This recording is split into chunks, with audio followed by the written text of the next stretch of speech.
Step 1, wake up, really gonna rise with the sun. Step 2, get some good, some food in you. Step 3, think real hard about what you wanna be. Step 4, everybody just do your thing. Wake up, today's gonna be a good day. Wake up, today's gonna be a good day. Wake up, today's gonna be a good day. Wake up, today's gonna be a good day. Wake up, today's gonna be a good day.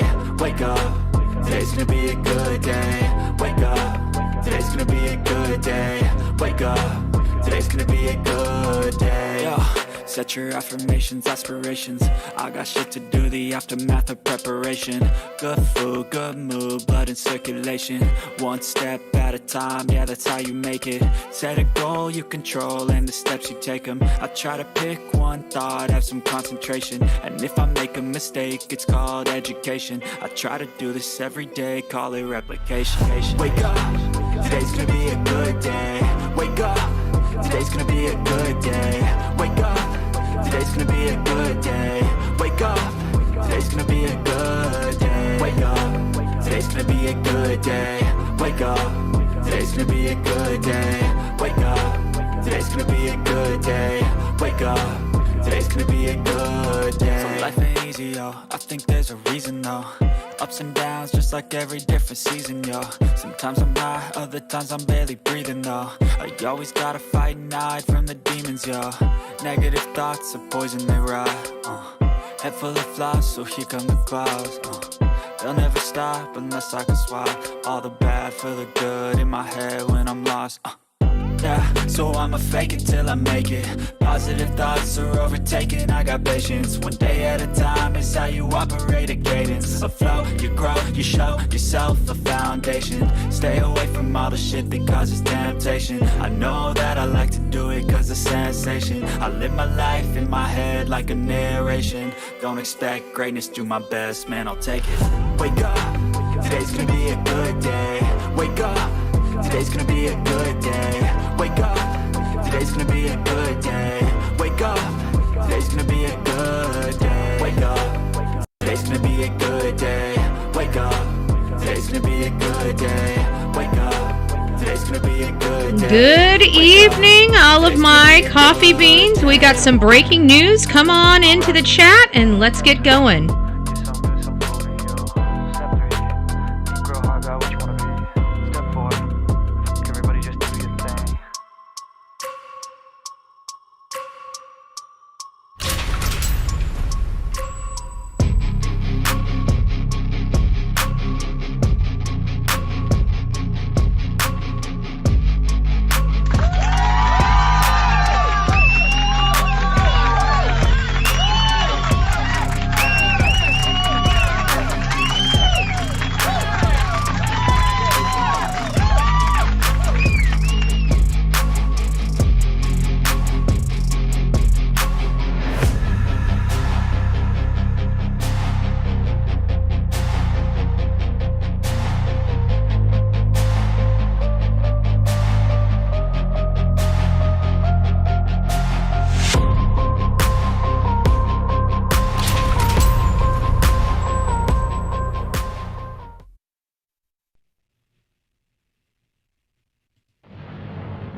Well, good morning, my beautiful people here on the Coffee Club. I am Bullhorn Betty.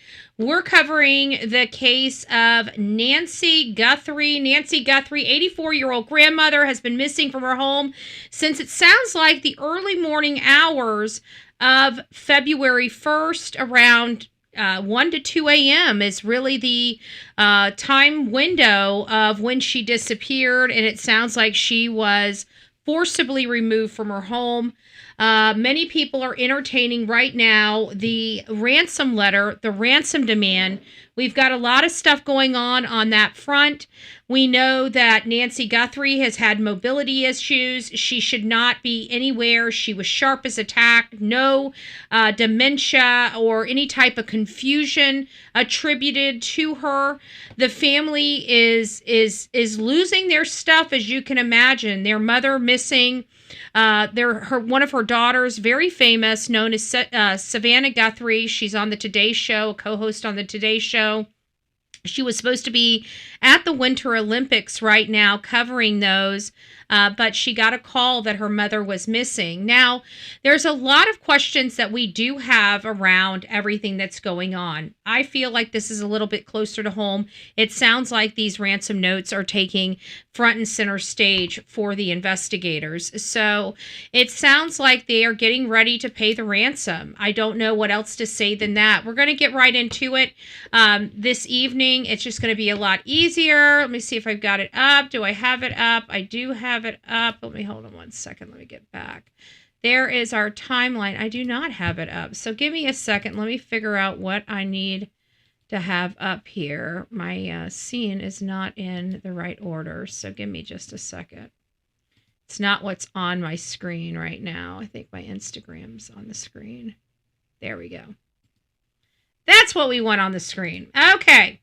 So as you guys know, this is the Guthrie family. The one in the middle is Savannah. The one on the end in the brown jacket is Annie. This is the one that many people, because of Ashley Banfield, has been speculating wildly that her or her husband has some involvement in the disappearance of their mother. Now, there is a possibility that that still is the case. We're not ready to make that leap yet. I haven't seen anything in stone to join the choir on this. Yeah, Ashley Banfield has a source, a law enforcement source, and it may be a legitimate source. I'm not going to discredit it. All I'm going to say is it's unverifiable for us. Okay?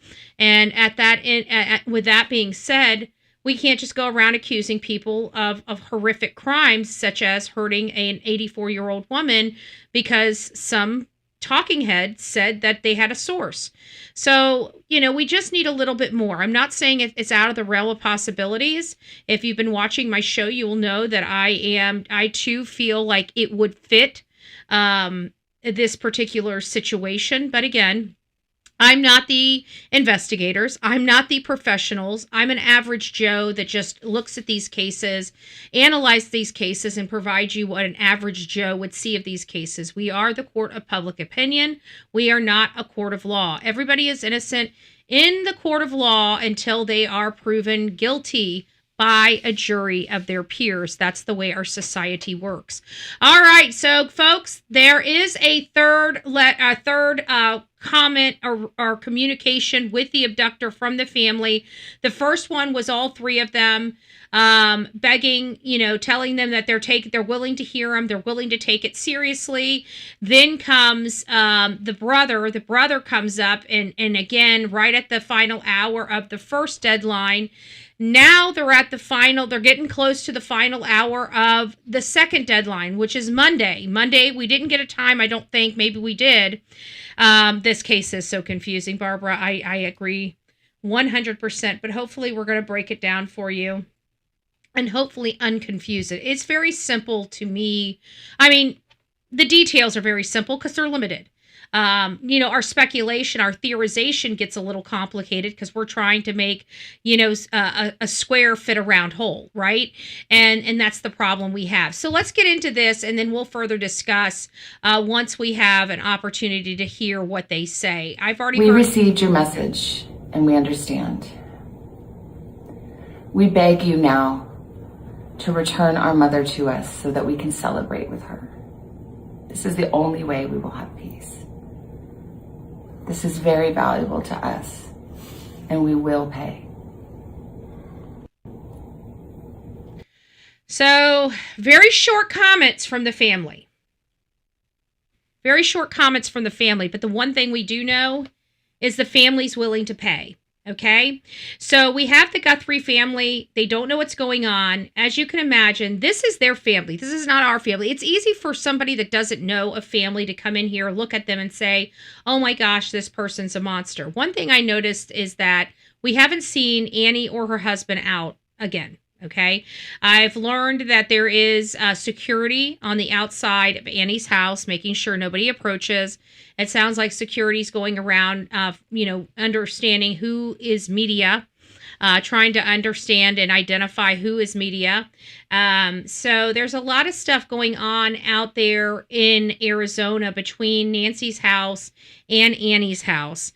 And of course, with the stuff that Ashley Banfield put out, and we all wanted to talk about breaking news and stuff like that, but it's always a time and a place type of thing. It's one of the hardest things that I've had to learn in this business is the time and place aspect of it. At one point we were very, very ruthless on here. We would jump out of a car with a microphone and cameras and stick them in your face, right?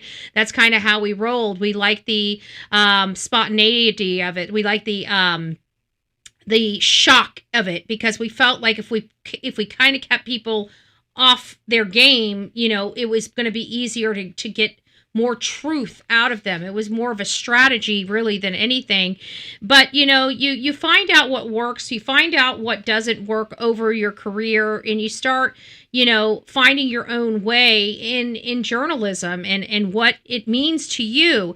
And the bottom line is that News Nation will not allow you to really run a story unless it's a really, really strong, impeccable source, or you have multiple corroborations of the facts, of the same fact, so that's kind of their standard. When we have to remember, Ashley Banfield's on her own, and she has to make it on her own on this show. And one thing that I noticed is, like, Megan and her, they're like, they actually think content creating is beneath them. When Ashley was considered a content creator, they're like, oh, no, she's not. She's a journalist. What the hell do you think the rest of us are? I'm not an uneducated person here. I do have a college degree, right? And I do have a college degree in law. It's just not an attorney, okay? They may have an attorney, but it doesn't mean that we are beneath them. And I just, it was just like this whole thing. I cannot believe they called Ashley a content creator. Well, you know what? I hate to burst your bubble. When you leave a corporate job and you come over to social media, yeah, you're a content creator. Welcome to the real world.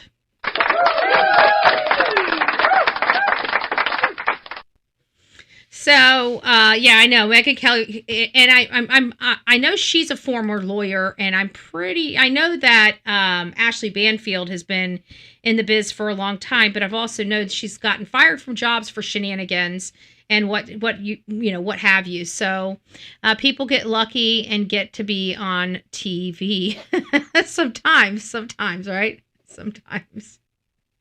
Or you can create your own luck and just get yourself a catchy name like Bullhorn Betty and just put yourself on TV yourself, right? Hi, 90% of, well, I guess 60% of my audience is watching me on their TV right now. So for the 60% of my audience that's watching me on TV, I hope the picture is coming in good. But this isn't a sad case. This is a sad case. Now let's go back just a little bit. And what we're finding out, this is some pretty interesting stuff, because as you guys know, we were informed from a Brian Enton report that because of noise pollution, the sheriff, now mind you, this could be a homicide case. Remember, he called in the homicide detectives. And they wouldn't even set up lights because they were worried about their ordinance on noise pollution. This is the most absurd thing I think I've ever heard in the history of covering true crime. The absolute most absurd thing, that a sheriff is unwilling to do his job over a stupid light ordinance. A light pollution ordinance. The people in Arizona, you guys are a bunch of dumbasses. I'm just going to say that this is the way the rest of the world thinks of those type of ordinances. I hope that everybody in your community understands why we don't get trendy, why we don't defund police officers, right? Because right now, because of your wanting to be right with all the stuff out there in the world, right? And be kumbaya with the land and Mother Nature and everything like that. Look at what you guys got. You've got a sheriff that can't even do his blessed job. He's already monkeyed up that crime scene. He's already had his people contaminate the shit out of that crime scene. He didn't know what the hell he was doing. And now here we've got this. And now we're finding out that they had the most experienced search and rescue pilot that was actually transferred to a street patrol. What in the world is wrong with you in Arizona? I'm asking, for the folks that are in here from Arizona, you guys need to learn to vote better. This is nonsense, okay? The rest of us are out here, sitting here trying to figure out what's going on with a poor little elderly lady that's missing from your community, and we're worried about fucking light pollution? Have you lost your ever-loving mind?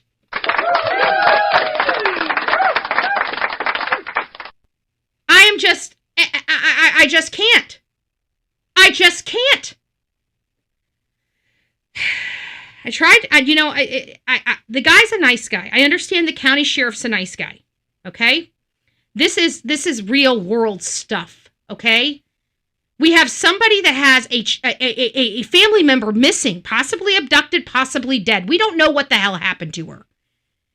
And you've got them opening and closing a crime scene like it's the freaking 7-Eleven, okay?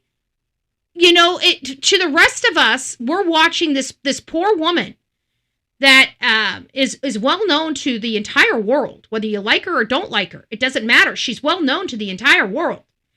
And everybody's focused right now on Arizona. And we've got a contaminated crime scene. And this poor family about to hand over millions of dollars to a crook. And you know how these things go. If they turn that money over, you know damn well they're not getting their mom back. I'm sorry. I don't know any positive ransom.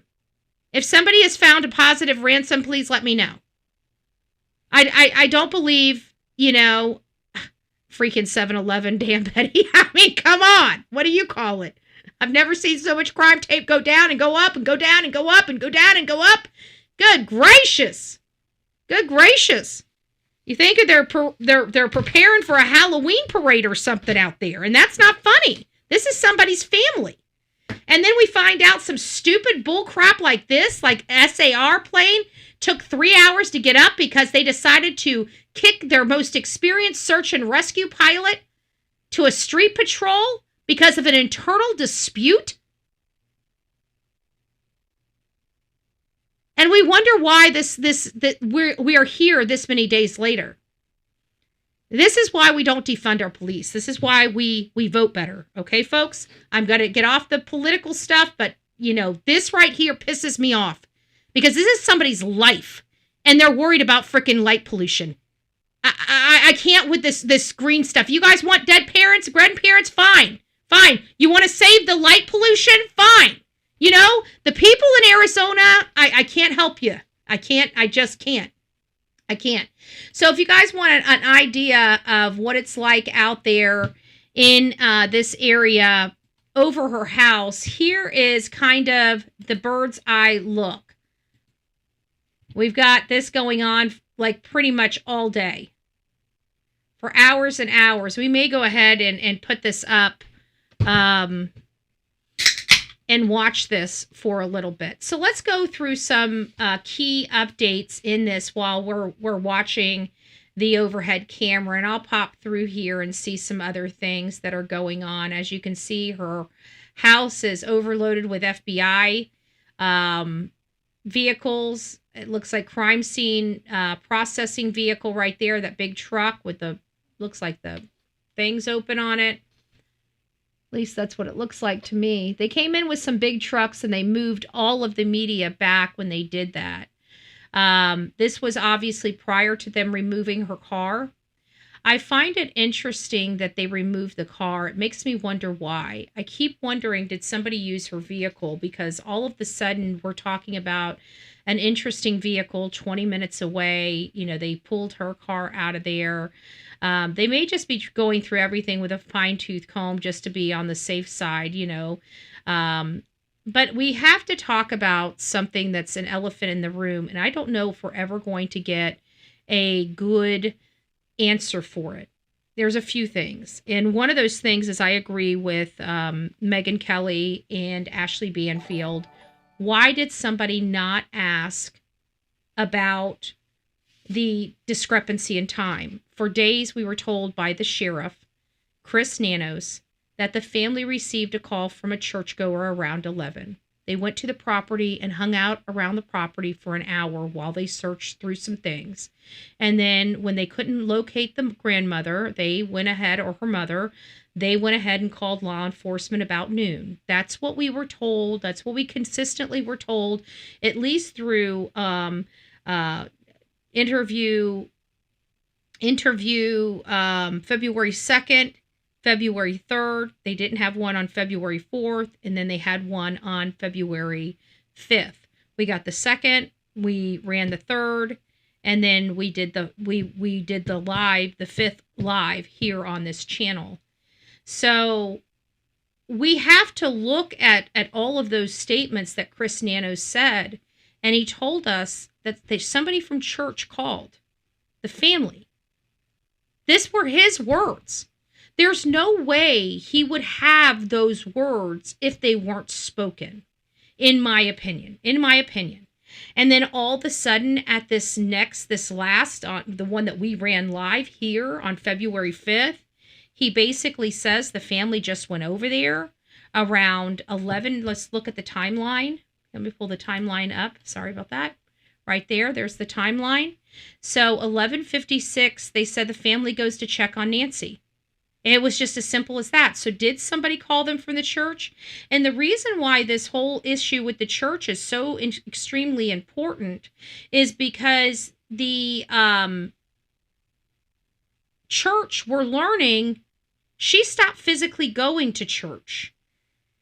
I didn't believe that for a second. I've seen the 3rd video by the family. Sounds bad. Okay, we got more people coming in. Let's go ahead and play that again. We've already played it once.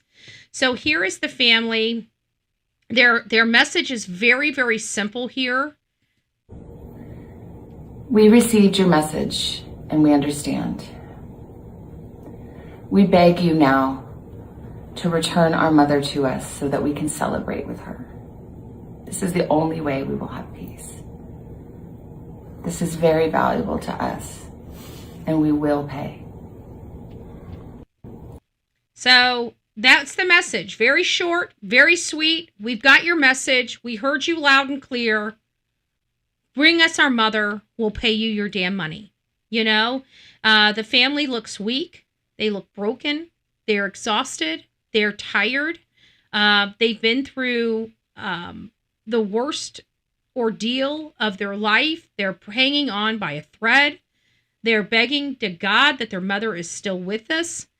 You know, I have more of a grim outlook on this whole thing, but I'm still withholding hope. You know, I hope that I'm wrong. I always hope I'm wrong, because usually when I'm right, it means somebody's hurt or dead. And so I don't want to be right, you know. Cindy Rock says, I ordered cameras today. Make sure you hook them up to the subscription. You know, I think the kidnappers are actually none alived Nancy that night and been playing games with the FBI. I think so too. I really do. I'm right there with you, brown chicken.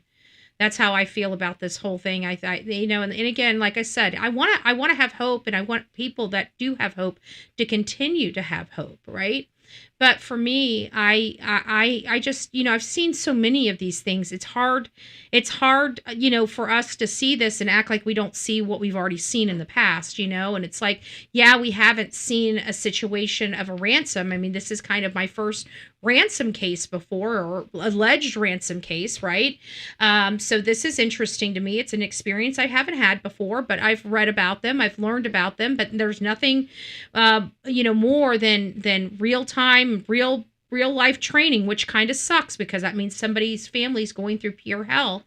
But this is the first ransom type case I've ever covered, but I've covered Oh, thank you, Melanie. I appreciate that. Sending love to you, BHB, and everyone. Prayers to whoever may need them, especially the Guthrie family. Thank you so much. I appreciate that. That is very, very, very sweet. Thank you. Thank you. But what I think the issue is here is we do believe, because we've seen these cases so many times, not this specific makeup of case where we're dealing with a potential ransom or what the case may be, but we have dealt with cases of missing elderly people. We have dealt with cases of family squabbles. We have dealt with cases of stranger danger. We have dealt with those cases. Now, granted, this case makes up a lot of those cases. I mean, it does. It's a violent. We can see something violent happened at the door. I don't care what anybody says. Some type of violence. They're saying all that blood is Nancy's blood.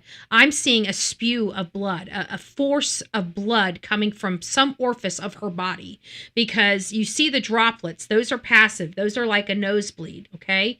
You know, those big round droplets are like straight down droplets, like, you know, drip, like a water faucet, like drip, like when you cut your finger and it bleeds and it goes drip. That's what those things. But right there by the door, you'll see this one that looks like it's sprayed, and it's just in a little spot like this, and you'll see little droplets all around it. That spraying is the one thing that I have concern, because it seems like she was hit, she fell, blood spewed, and it was a small amount of blood, because it's just a little circle of blood about this much, but it shows signs of violence right there at the door. Not just passive drops like she had already been injured and just had some blood, maybe dripping off of her finger or off of her nose. There was actual violence right there. That's that spraying that you see. There was something that produced that force of blood out of something. So we know that there is, violence there. And we've had situations like this. And I even broke this down when this case first broke. And I said, look, this sounds so much like domestic violence, because when you take away, we've had these cases. We just came off, I was just in Pennsylvania just several months ago covering the case of Caitlin Harp. And Caitlin Harp was a mom, a 30-something-year-old mom that, had a walk. She was recovering and had been recovered off of substances for a while. And her husband, Vinny Harp, killed her and put her in a box and took her to an old property he owned and pushed the box out of his truck down this embankment on an old property he owned. And so I was out there for that that story. So when you and his thing was, oh, we went to bed and I woke up and she was gone. She took off with another man, right? And so you kind of have the same thing here, right? That her car's there, her keys are there, her wallet's there, her purse is there, all her belongings are there. This is like the makeup of 90% of the stories that we cover here on the Bullhorn Betty show. Right? I mean, 90% of our cases start off just like that. And guess what it is? It's the significant other, the mom or the dad, or the significant other of mom or dad that has harmed a child, or it's a boyfriend or lover, like in Crystal Rogers' case, where Brooke Houcks took her out to the family farm, and that was it. She was never found again. And he was finally, after almost a decade, finally convicted of her, and she still has never been brought home.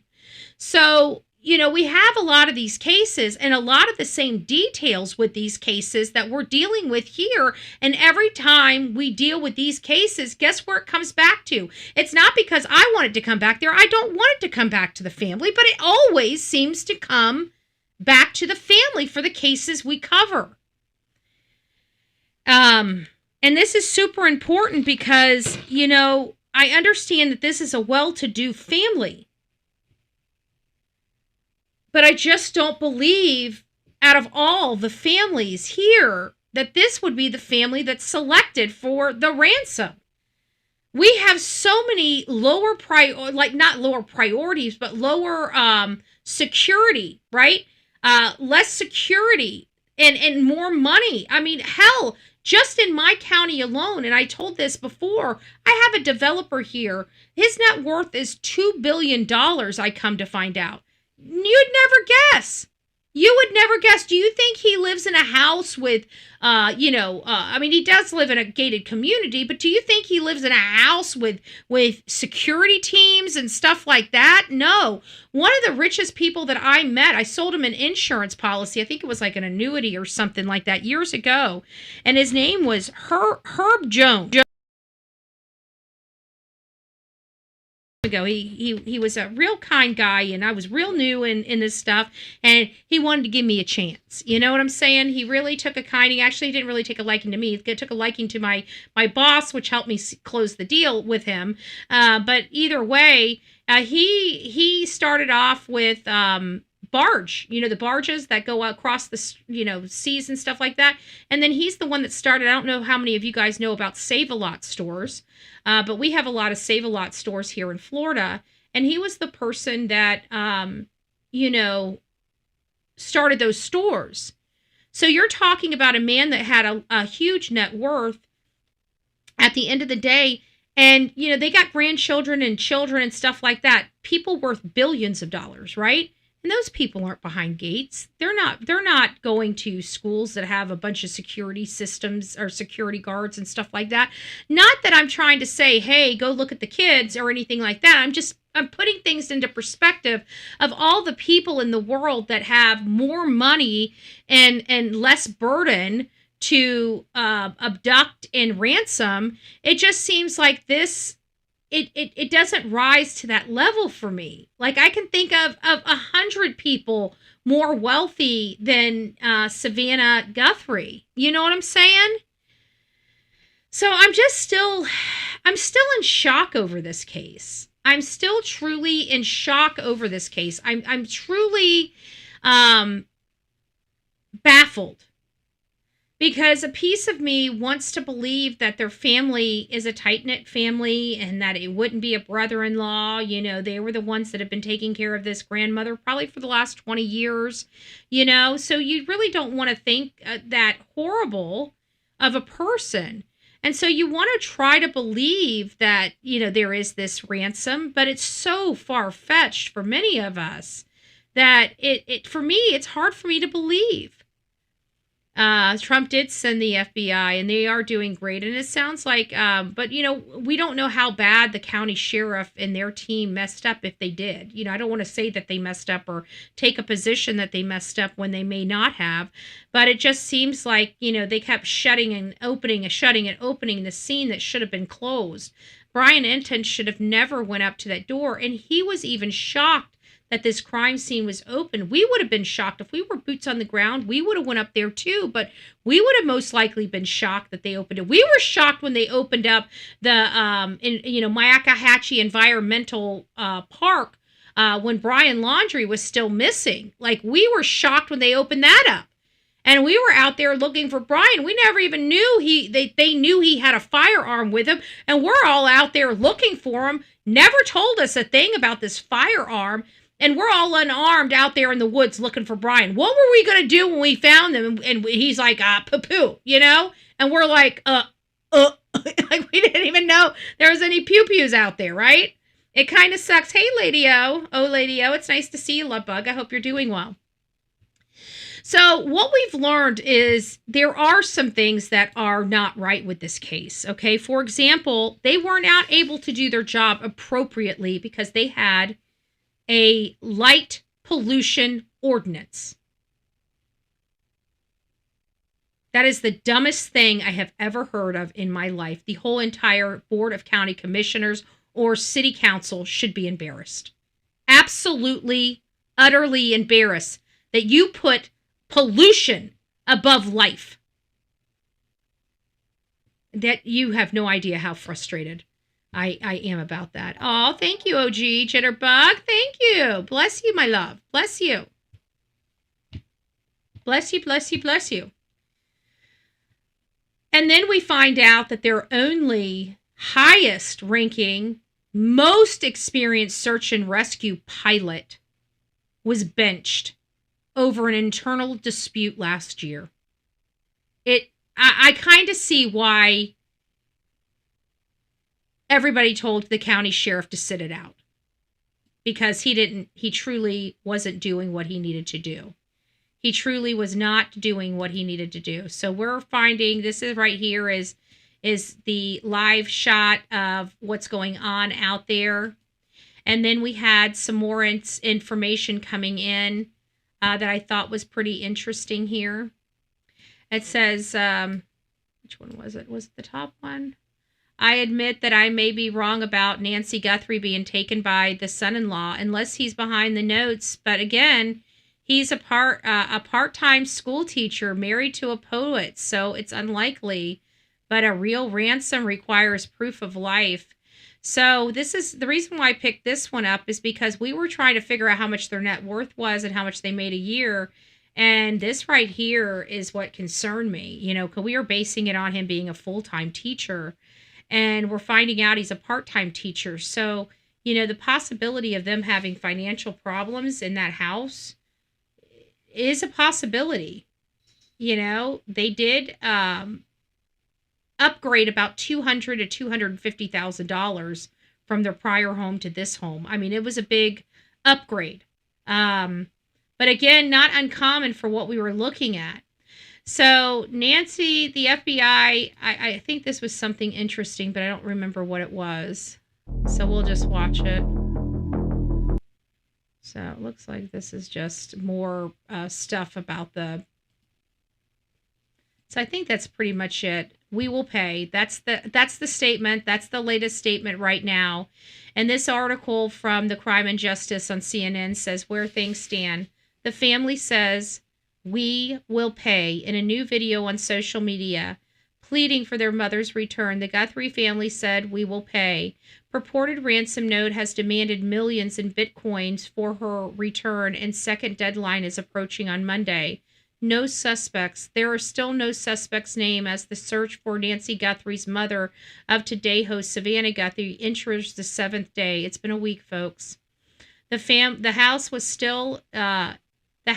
was still this morning after a flurry of search activity Friday evening. Drone footage showed deputies and agents on the roof and searching the property with flashlights, and a car was towed away near the home.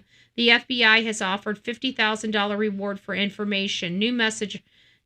Officials are probing the authenticity of a new message sent to KOLD yesterday about Nancy Guthrie. The note included sensitive information and no deadline, according to an anchor at the outlet. We will pay. So, guys, it's scary. It's getting real. But at the end of the day, we don't know what truly happened to this woman. I truly don't believe that it's a ransom, but this might prove me wrong. And for those people that are just coming in, this is going to be my last time playing it. And then we're going to kind of sign out because it's been a long day for me. We received your message and we understand. We beg you now to return our mother to us so that we can celebrate with her. This is the only way we will have peace.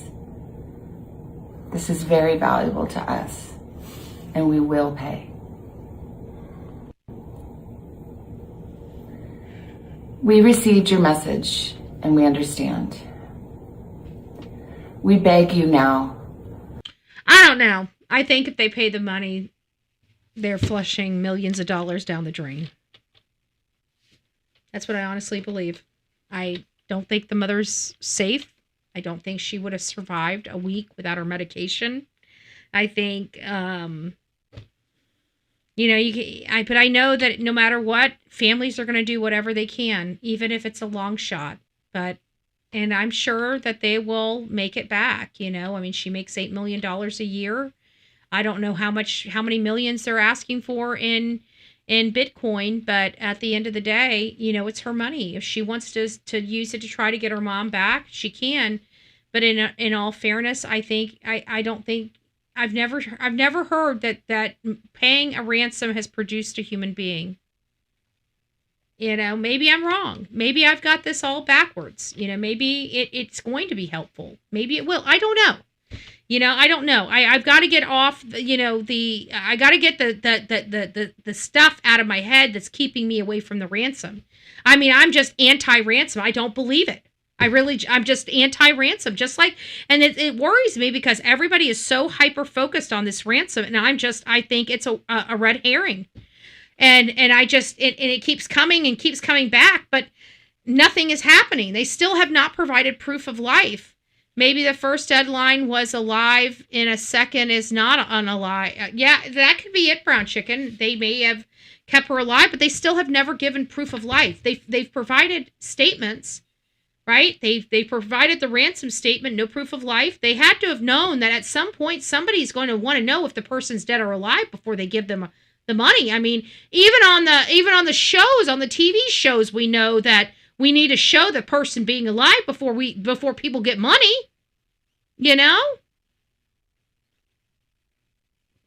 Hey, Jennifer, it's nice to see you. I don't know. Maybe I'm looking at this wrong. So let's walk through this. Let's take the scenario of the abductor, right? How did this abductor think this was going to work out? How did they think they were going to be able to drop off the mother? How did they expect this exchange to happen? I mean, people that are literally going into homes, breaking into homes, they have to have some sort of plan, right? Plan A, plan B, and plan C, no? It doesn't seem like this has plan A, plan B, or plan C. It sounds like whoever it is, and I don't even think they got lucky. I think that the law enforcement are playing stupid. I think there's a lot more information. Now, I did see how dark it is out there. Obviously it's pretty stinking dark in that desert area. But you know what is pretty interesting about dark? Guess what it is? It's that the cameras can pick up light really, really well, right? They may not be able to see the details of the car. They may not be able to see the color of the car, but guess what? They can see the headlights. Headlights this day and age, if you can find out what headlights they are, you can match them to the type of car, make and model, even year. Right? So that's the one good thing that you get in pitch black is maybe you don't see a whole lot in those cameras, but what you do see is you do see headlights. You do see the lights. And I bet you some of that light reflecting, you might even get color, you might even get details. Hell, going through those traffic lights, you might even see somebody's face or somebody's chin, right? Or somebody wearing glasses, or maybe their hands. Maybe you can see a wedding ring, or whether they're man's hands or women's hands. So I don't believe that they're without anything. I think that they do have stuff. And the sheriff did bring in the homicide unit.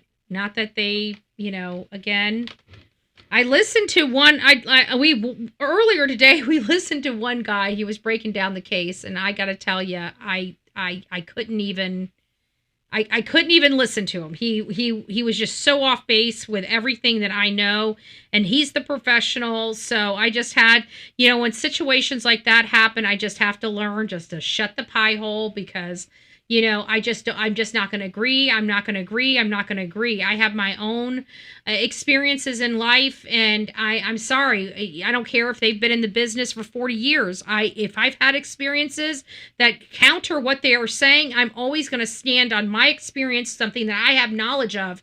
And that guy, he just went all in on the ransom and not asking basic questions like, for example, there was no ransom note. No ransom note sent to the children. It wasn't until after people started making a big deal, are you sure there was no ransom note, that all of a sudden these ransom notes start going into local news, never directly to the family and never even to the Today Show, to these random news organizations. So I'm already not liking how this whole thing is jiving right up front. And then you add the fact that I see this thing and the fact that her son-in-law took her home alone. And when you look at this entire case, you realize that Annie and her Tommaso,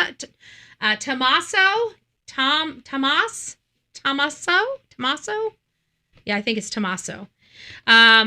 They were the ones that were, one, not making as much money as the brother, Camron, over here, or excuse me, wrong way. Over here. So Camron all the way over there, right? So Camron and Savannah make 1,000 times more money than their sister Annie and her husband. Okay? Yet Annie and her husband are the one that are there in Arizona, that have to stop their life to take care of their mother while their sister and brother are off living their life. They're the ones that are there in Arizona responsible for their mother, and they're the only ones responsible for their mother. Now, I'm sure everybody steps up to the plate, but let's look at the situation that we got. You got Annie dealing with the fact that her mother went missing. Savannah had to fly in, which she was the first to fly in immediately. But even the brother took days to get here. We have this whole media circus going on with the two sisters dealing with it by themselves, and then all of a sudden, finally, the brother comes in. And I have to think that that's kind of, and I'm not dogging him. I do believe that he is devastated. Don't misunderstand me. I'm just showing you a family dynamic here. I'm not saying anybody's not hurt, anybody's not devastated. They are devastated. But what I'm trying to show you guys is that Annie and her family was the one that was responsible for all of it, right? They're the ones that have to take care of everything. And maybe they felt it necessary to move closer to her, and they bit off more than they could chew with the house, but we don't know that to be true. They may have gotten the extra $100,000 or $200,000 from their mother or her sister or her brother to pay for the house, because she is the one that has to take care of the family. And she may have approached them and said, look, guys, you guys got money. I've got to be closer to mom. The houses closer to mom are out of my price point. I need money. If you want me to be taking care of mom, I'm happy to do it. I'm the closest here. I don't mind, but I need to be closer to her. And I'm about $100K short of buying the house that I need to live in. And I'm certain that between her brother and sister and mother, they probably would have came up with that money. So I'm not really sure if the money aspect is it for the family. And we can't judge Tommaso on Ashley Banfield's statement. Is he a suspect? If he dropped the mother off and he was the last person to see the mother, yes, of course he's a suspect. You know, common sense tells us he would be a suspect. We don't need a source from law enforcement to tell us that. If we've been in true crime long enough, anybody that saw a victim the last is going to be one of the very first suspects on the list. Period. So we have to remember that. I'm trying to give you guys the truth. Could it be Thomas? It very well could. I'm not taking that away. I'm not disputing that he meets a lot of the check marks. And we don't know who he is, so we're not attached to him. Like Savannah and Camron and Annie, they may be blinded, right? But we don't know these people, so we don't have an emotional attachment to these people or this case, and that gives us a little more perspective than the people right in the middle of all of this. So anyways, we're going to keep looking for all types of information in this case, but I'm finding out why we're really, why law enforcement was really coming down on the sheriff, because this is not a Barney Fife movie, okay? And I'm not trying to be disrespectful to the sheriff. The sheriff's really nice. I told you that. But at the end of the day, when you allow a light ordinance to trump a investigation of a human being, you have lost your way as a sheriff. When you fire or demote somebody that is your best trained SAR pilot over an internal squabble, you have lost your way as a sheriff. So at the end of the day, this whole community has lost their way if they think these policies are good policies for their community.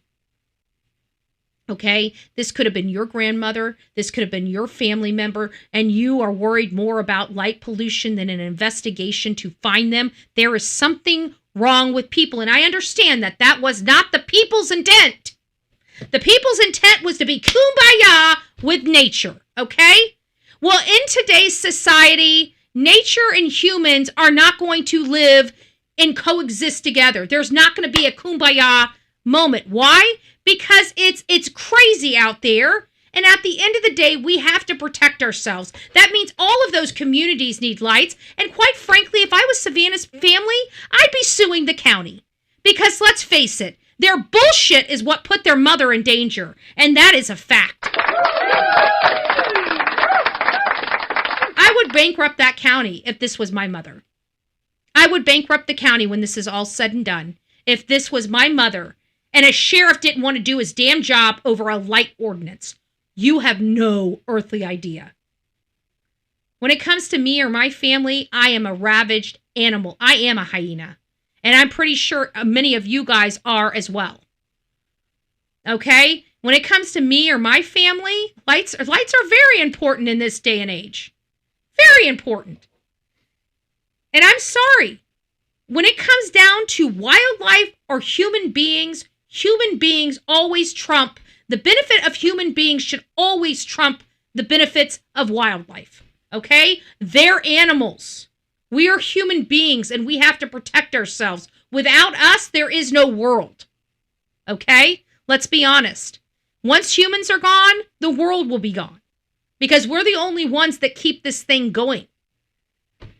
And if you don't believe it, look at the dinosaurs. The dinosaurs are extinct. Why? Because they didn't take care of themselves and they didn't take care of the planet. Okay? So I'm just saying, we're going to be wiped out and extinct one day, right? We can't be here for forever. Something's going to happen that's going to start the whole cycle all over again like it did with the dinosaurs. All right, guys. Well, that's enough philosophy for right now. I don't even know. You guys are going deep in the Betty brain. You guys are going deep in the Betty brain. All right, guys, rock it out with your coffee beans out. Don't forget to be fearless. We will be back here tomorrow morning. I don't know if I'm starting out early. It depends on if we have any breaking news tonight.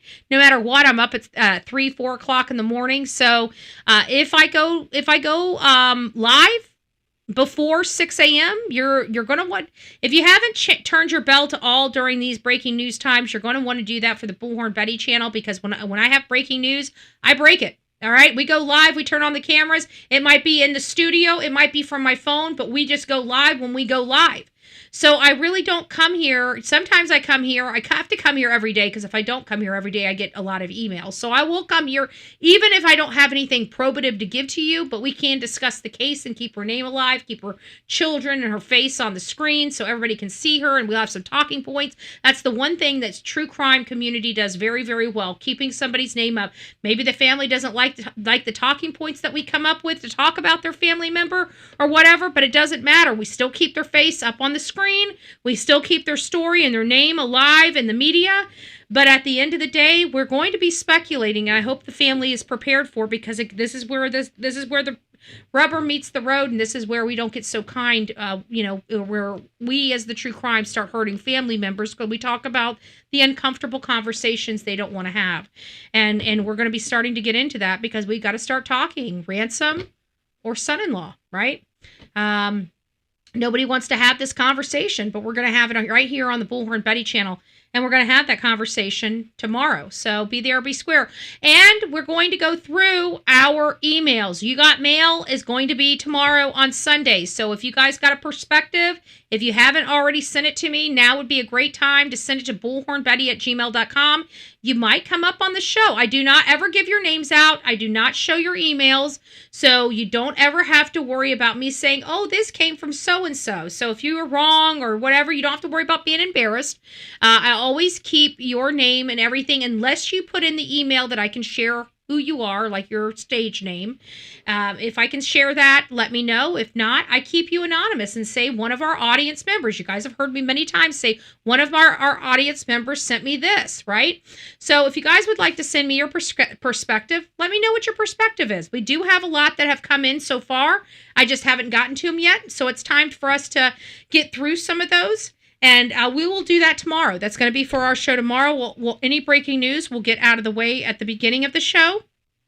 And then we'll dive into maybe going through those emails and checking out some perspectives. Because I know if you have those things, so does somebody else. So anyways, guys, we'll see you later. Have a great night. Have a great Saturday night. Don't forget, if you are enjoying yourself and you're enjoying yourself outside of the house, please do not drink and drive right now. With the way our life is, we have things called Uber and other ways to get home that aren't as expensive as they once were. So when you go out drinking, you don't have to drive home. You can call Uber and save a life, your own life, and your own pocketbook. So do that. All right. I'm done with all my disclaimers. Have a good night.